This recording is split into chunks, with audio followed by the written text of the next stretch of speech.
America में रहने वाला भारतीय समुदाय हमारे संबंधों की महत्वपूर्ण कड़ी है।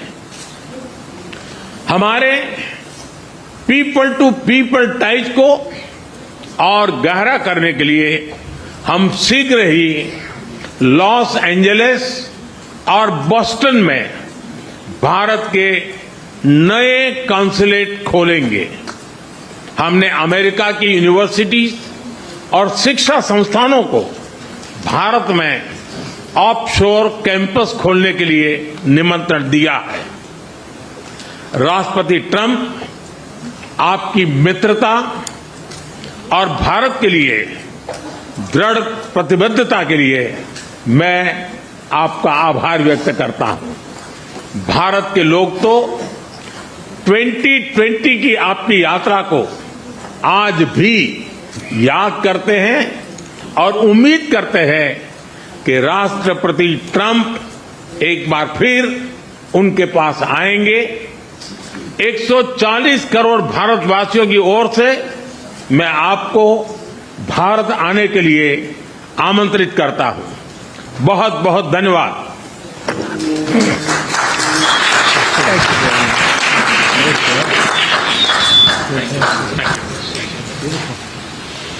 Okay, thank you very much. That was excellent. We'll do a few questions, please. Please, go ahead. Please, go ahead. Yeah, blue shirt. Thank you, Mr. President. People in India will naturally welcome your decision to extradite Thakur Rana to India back home. In that context, I would like to ask you a question about, in last few years, we have seen several groups in the U.S. raising anti-India voice, calling about separation, terrorism activities in India. Do you think that should continue here in the U.S. as well? You're going to have to go louder. Mr. President, people in India would be welcoming your decision to extradite Thakur Rana to... I can't understand a word he's saying. It's not it's the accent. It's a little bit tough for me to hear that. Can I try again? How about you, please? Go ahead back there. Mr. President, thank you. First, I want to ask the Prime Minister a question. You and the President, you both spoke about combating ISIS. You both sounded very excited about this partnership upcoming. And I was curious, how much more confident are you with President Trump leading this country that there will be peace through strength and you will have a successful partnership with the United States versus with Biden's incompetence and weakness over the last 4 years?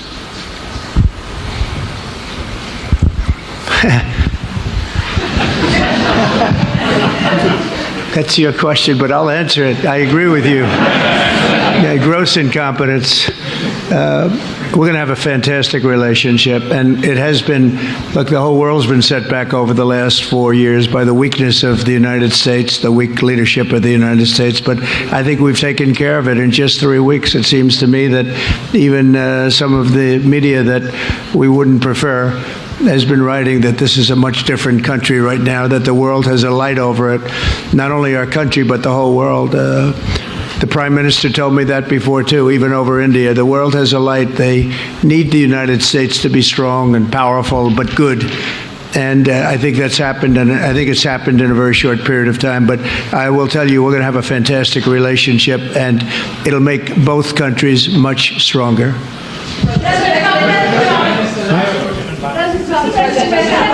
Yes, go ahead, please.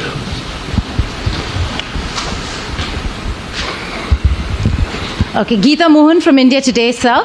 I'll just take my colleague Lalit Jha's question forward because you couldn't understand. Okay, fine. The question is about the fact that you've decided to extradite Thakur Rana. Thank you so much.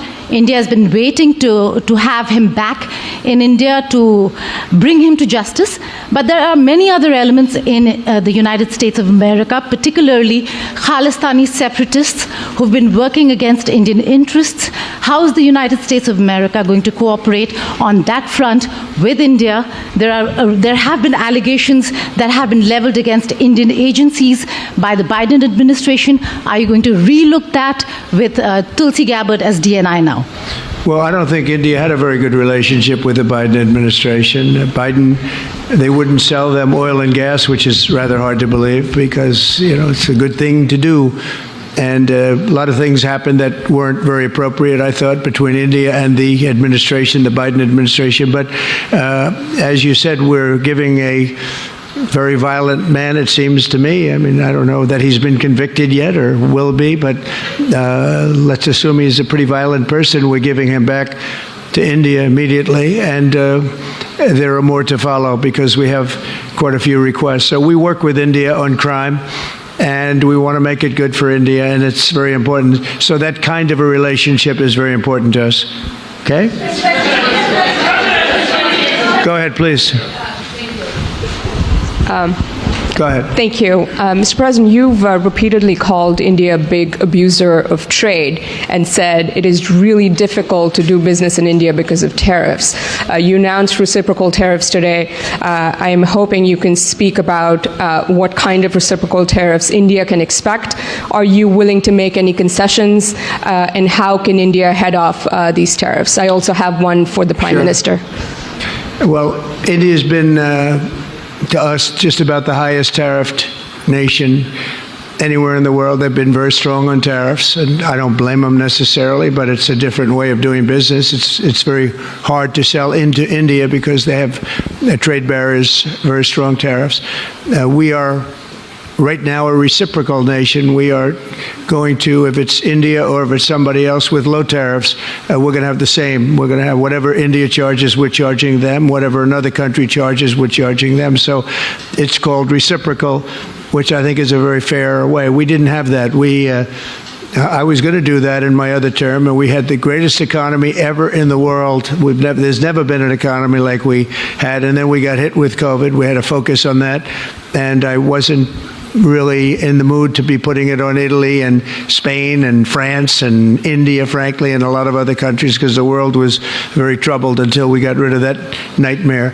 But we had the strongest economy anywhere in the world during that fairly long period of time during my first term, as you know, and we didn't do the tariffs. We would have done the reciprocal tariffs, but we decided, and I decided, I think on a humane basis, not to do them because of the fact that there was such suffering all over the world. The last thing we needed to talk about is trade problems.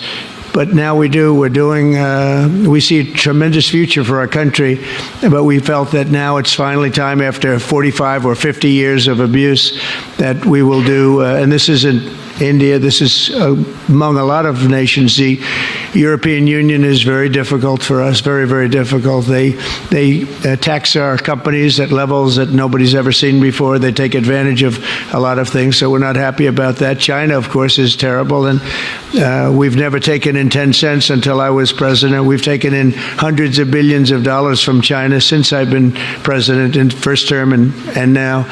And we have to do that just as a mechanism of fairness. And that's what I've done. And so we are being reciprocal with India. Whatever India charges, we charge them. So frankly, it no longer matters to us that much what they charge, because whatever they charge.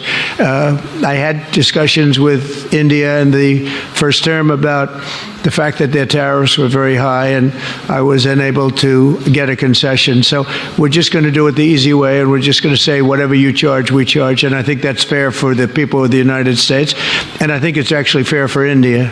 Okay? To make any concessions, sir? Are you willing to make any concessions, sir? Any concessions? Go ahead, please. Ask to the Prime Minister. A question for the Prime Minister, please. Ask to the Prime Minister, please. Yes. Sorry.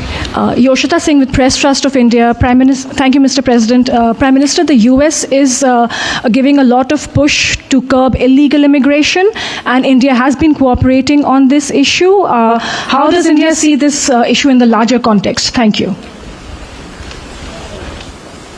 सवाल सिर्फ भारत का नहीं है, वैश्विक रूप से हम इस मत के हैं कि गैर कानूनी तरीके से जो लोग दूसरे देशों में होते हैं उनको वहां रहने का कोई कानूनी अधिकार तो है नहीं। जहां तक भारत और अमेरिका का सवाल है, हमने हमेशा कहा है कि जो वेरीफाइड होगा, कि जो सच्चे अर्थ में भारत का ही नागरिक होगा, वो अगर अमेरिका में गैर कानूनी तरीके से रहता है तो उसको वापस लेने के लिए भारत तैयार है। लेकिन बात हमारे लिए वहां से रुकती नहीं है। ये सामान्य परिवारों के बच्चे होते हैं, उनको बड़े बड़े सपने दिखाए जाते हैं और उनको ज्यादातर ऐसे होते हैं, उनको गुमराह करके लाया जाता है।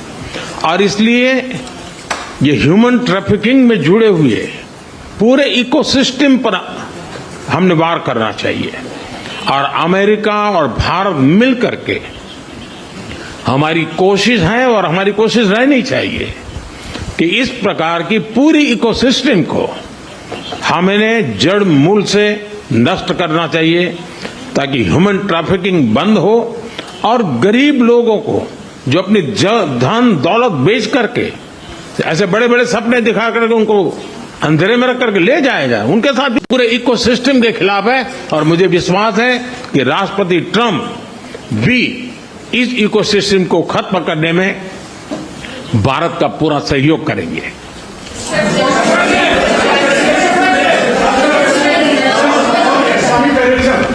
Yes. Thank you, Mr. President. A question for the Prime Minister Modi first, if I may. I wanted to ask you: did you discuss any possible business deals with Elon Musk during your meetings today, Mr. Prime Minister?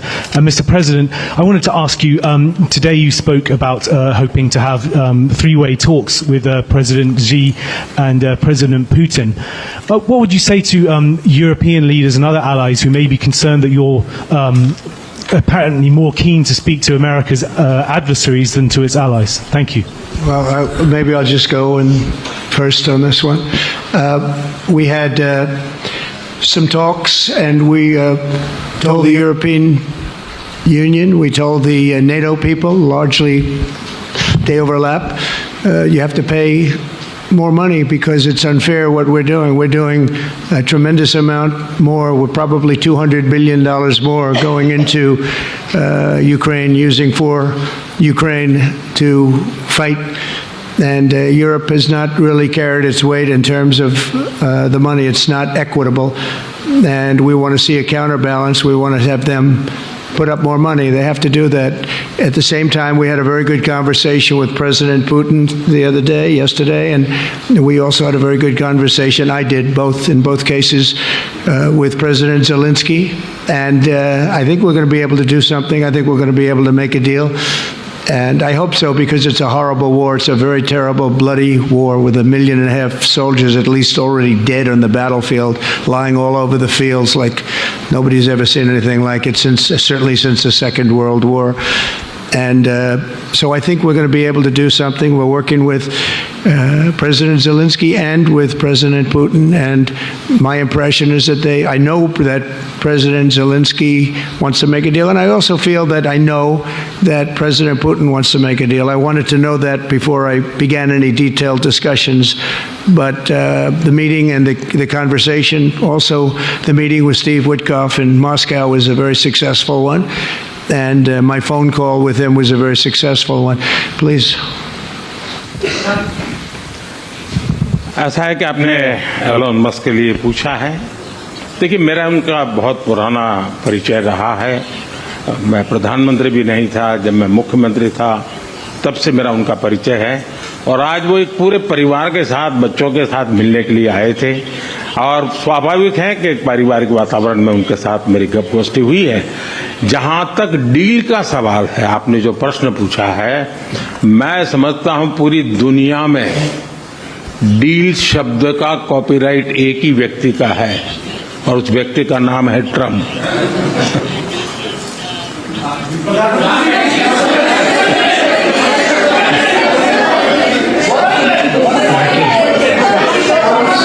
That was very nice. Yeah, go ahead, please.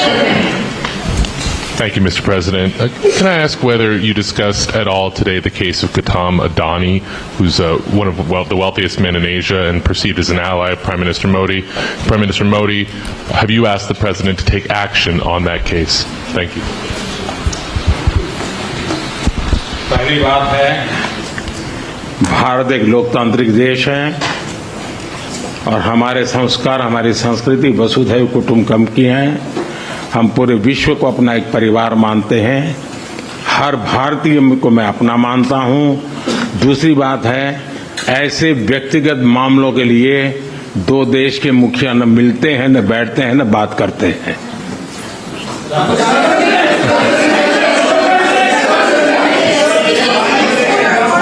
ahead, please.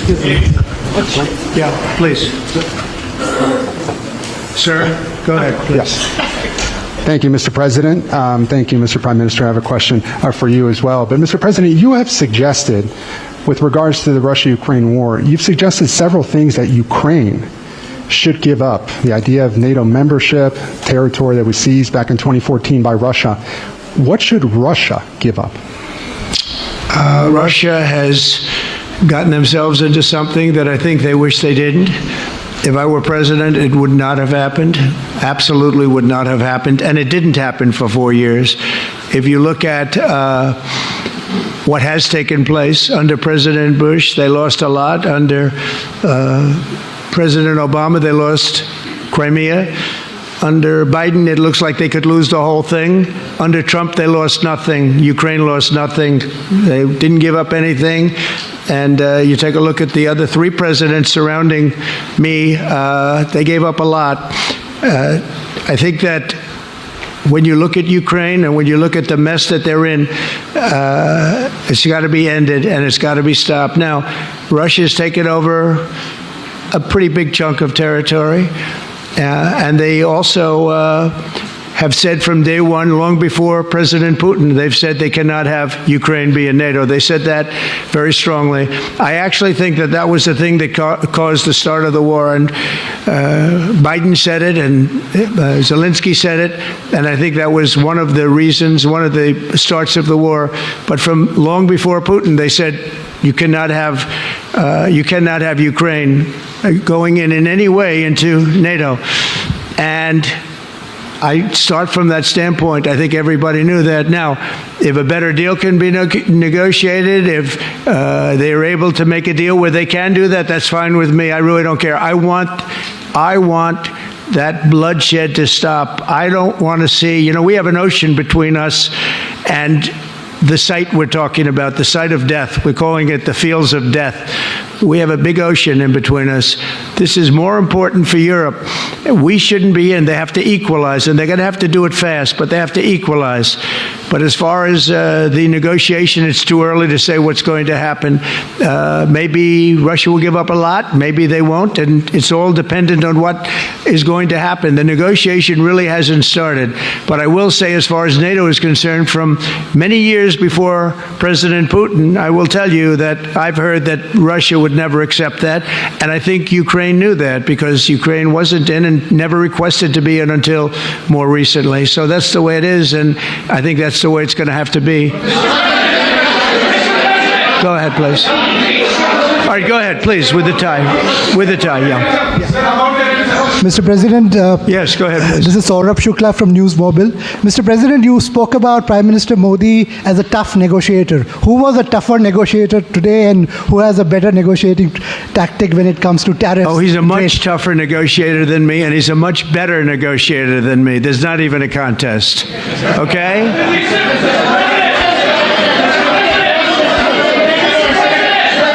Yeah, go ahead, please. Go ahead. Go ahead. Reena Bhardwaj from ANI. How do you see this relationship between India and the United States to counter China? And what is your vision when it comes to India, brokering peace in the Ukraine and Russia conflict? Well, I think we're going to have a very good relationship with China. I got along with President Xi very well until COVID. That was a bridge too far. But until then, I got along with President Xi very, very well. We were very close as leaders go. I don't want to be naive, but as leaders go, I think we were very close. And I think that China is a very important player in the world. I think they can help us get this war over with Ukraine and Russia. And I look at India, I do see the skirmishes on the border, which are quite vicious, and I guess they continue to go on. If I could be of help, I'd love to help, because that should be stopped. That's been going on for a long time, and it's quite violent. It's quite violent, but I would hope that China and India and Russia and U.S. and all of us can get along. It's very important. The power of weaponry today is, and not only nuclear, but nuclear in particular, the power of weaponry is very important. I said before that I had very constructive talks in my first term with President Putin about the denuclearization of the two countries, and then we were going to go to China after we worked some kind of a deal, and we had the confines of a deal. He really wanted to do it, so did I, denuclearize, and it's such a beautiful term when you think about it. In other words, to bring it down, because the power of those weapons is too great. And I did speak to President Xi about that, and I was getting also a very good response. He's building a very strong nuclear power. He's not very close to Russia or the United States right now, but he will be soon. I mean, he'll catch up over the period of 4 or 5 years, they say. But it would be a great thing if we could, on a military basis. We're going to spend this year $915 billion on military. Russia, without the war, was spending close to 100, but with the war, I can't tell you what they're spending, but they're spending a lot. And China is spending $400 and $450 billion. We're over $900 billion. And I said, it doesn't really make sense, does it? We're spending the money against each other, and we could spend that money for better purpose if we get along. And I'll tell you, I think that something like that will happen. First, when I left, as you know, 4 years ago, we didn't have Israel and the Middle East. We didn't have October 7th, a disaster, Nothing was happening. Iran was not going to do anything, because Iran did not have much money at that point. They were broke. They were totally broke. They didn't have money for Hamas or for Hezbollah, and you didn't have Russia with Ukraine, and that would never have happened. But now I come back, and the whole world is on fire, so I have to put out the fires. But after I put out the fires, I'm going to meet with China, and I'm going to meet with Russia, and we're going to see if we can de-escalate, if we can bring it down military, especially as it pertains to nuclear. Please.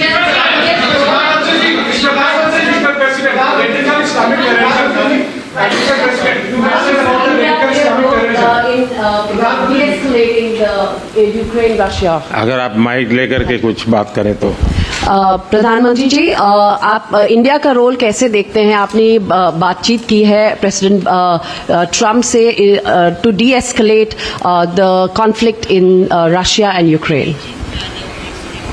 आप जानते हैं, मैं Russia और Ukraine दोनों से लगातार संपर्क में रहा हूं।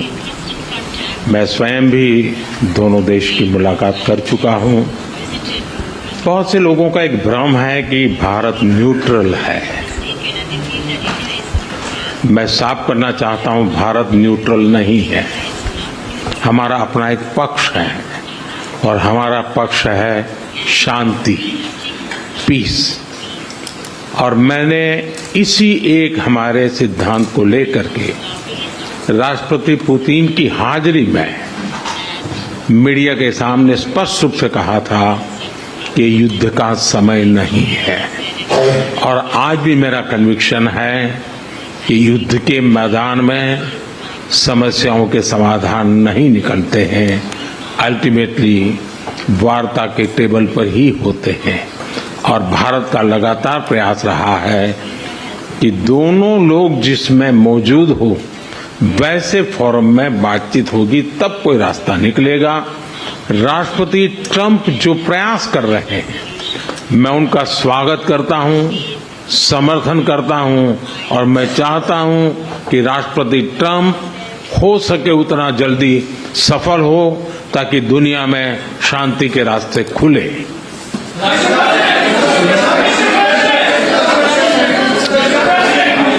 everybody. Thank you very much. Thank you very much. And I very much appreciate the Prime Minister visiting our great country, and I do really appreciate it. We have so much in common, and all we want to do is have peace, and we want to have strength, and we want to have lots of different things together. But the relationship with India and with the Prime Minister has never been better. Thank you very much.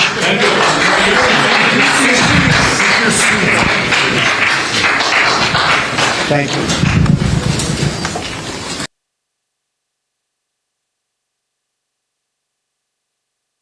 The world's oldest democracy.